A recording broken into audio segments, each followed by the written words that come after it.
देखिए, सबसे पहले तो मैं बैठक होगी कि नहीं, मिश्रा तो आप बड़े पत्रकार हैं भाई, आपको मालूम होगा ना कि बैठक हुई है कि नहीं हुई है, और जब होगी तो छुपेगा तो है नहीं कोई कोई नहीं। तो आपको क्या जानकारी, आप मुझे बता दीजिए, आपकी जानकारी सर, आप उस पार्टी की राष्ट्रीय प्रवक्ता है जिसने बैठक बुलाई थी। मैं तो सवाल पूछ रहा हूँ आपसे, बताइए बैठक हुई है? मैं हूँ उस पार्टी भाई, लेकिन भाई आपको इतनी खबरें पता चल जाती हैं, जरा सी खबरें, तो आप सीधे पूछिए ना मुझसे क्या पूछना इंडिया अलायंस की बैठक इंडिया अलायंस का बैठक होना बड़ी खबर है, छोटी खबर बताइए। इंडिया सुनिए, बड़ी आप पूछिए ना मुझसे क्या खबर के बारे में आप पूछना चाहते, पुष्टि कराना चाहते। मैं कह रही हूँ आपसे, इंडिया अलायंस पूरी मजबूती के साथ जुड़ा हुआ है और जुड़ेगा भारत और जीतेगा इंडिया, चिंता मत कीजिए। सेमीफाइनल हारे हैं, स्वीकार लिया हमने, लेकिन फाइनल नहीं हारेंगे 2024 का, निश्चिंत रहिए। 10 मैच जीतने वाली इंडिया जो सेमीफाइनल तक एक भी मैच नहीं हारी थी, फाइनल में दुर्भाग्यवश हारी। लेकिन मैं आपको बता रही हूँ, हम सेमीफाइनल में जहां हम 3 राज्य जहां हम हारे हैं, लेकिन मैं आपको कह रही हूँ फाइनल में 2024 में इंडिया जीतेगा और जुड़ेगा भारत और जीतेगा इंडिया, इतना मैं आपको कह सकती हूँ। अच्छा, और गौमूत्र का सामना कैसे करेंगे? चर्चा कर रहे हैं गौमूत्र वाले राज्यों का सामना कैसे करेंगे, इसमें बता दीजिए साधना भारती।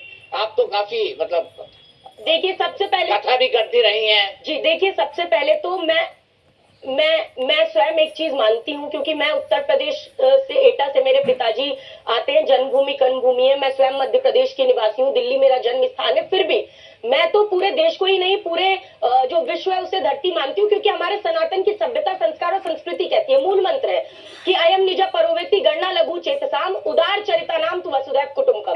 तो हम तो पूरी धरती को अपना परिवार मानते हैं, तो मैं इस तरह की शब्दावली का प्रयोग नहीं करूंगी, क्योंकि मुझे वो ठीक नहीं लगता। मैं स्पष्ट राहुल जी को भी, लेकिन आप जो पूछ रहे हैं सामना कैसे करेंगे? राहुल जी को आप समझा ही नहीं रहे हैं बात।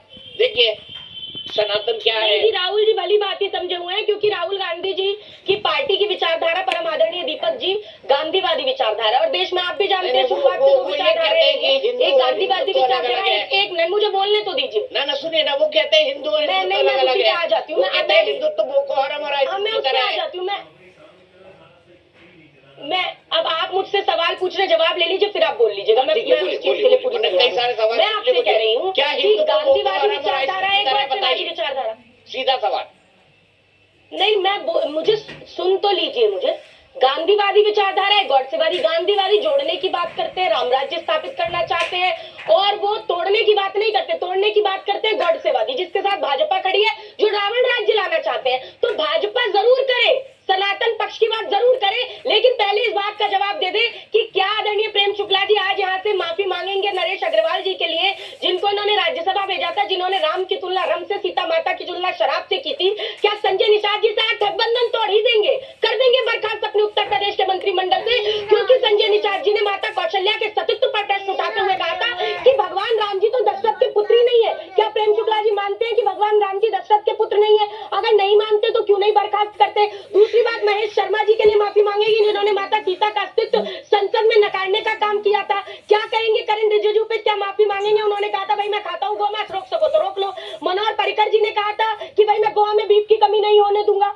तो क्या इसके लिए माफी मांगेंगे? और मध्य प्रदेश के चुनाव के अंदर रावण के दशानन मूर्ति को स्थापित करके रावण का मंदिर बनाने वाले मनमोहन शाह भट्टी की बेटी को टिकट देने वाली भाजपा सबसे पहले दोनों कान पकड़ के पहले माफी मांगे कि रावण राज्य क्या लाना चाहते हैं? ये रावण राज्य की स्थापना करना चाहते हैं क्या? जो रावण के मंदिर बनाने वाली मोनिका भट्टी जी को, रावण की पूजा करने वाली मोनिका भट्टी को विधानसभा में टिकट देने का काम किया? तो सबसे पहले तो इन्होंने दोनों कान पकड़कर माता सीता और भगवान राम का नाम लेकर सबसे पहले माफी चाहिए। आप इस आर्गुमेंट पर आती है, फिर मैं एक सवाल पूछता हूँ आपसे काउंटर। मेरा काउंटर सवाल क्या है? एक वो चौरसिया है ना ग्वालियर वाला, जिसने नाथूराम गोडसे का मंदिर बनाया था, वो अब आपकी पार्टी में आ गया है, पता है आपको? हाँ, आ गया है, लेकिन सुनिए ना, वो आया लेकिन उसको लगा कि गलत विचारधारा पे थे, तो उन्होंने कहा कि भाई गलत विचारधारा छोड़ रहा बच्चे पे। मैं तो प्रेम शुक्ला जी को इनविटेशन देती हूँ कि भाजपा की इस गलती पर माफी मांगते हुए आ जाए कांग्रेस में, स्वागत है उनका। विचारधारा बदलना चाहते हैं तो क्या परेशानी है? तो माफी मांग लेंगे, मैं तो कह रही हूँ माफी मांग लेंगे, चलता है, माफी तो मांग ले, मैं तो कह रही हूँ।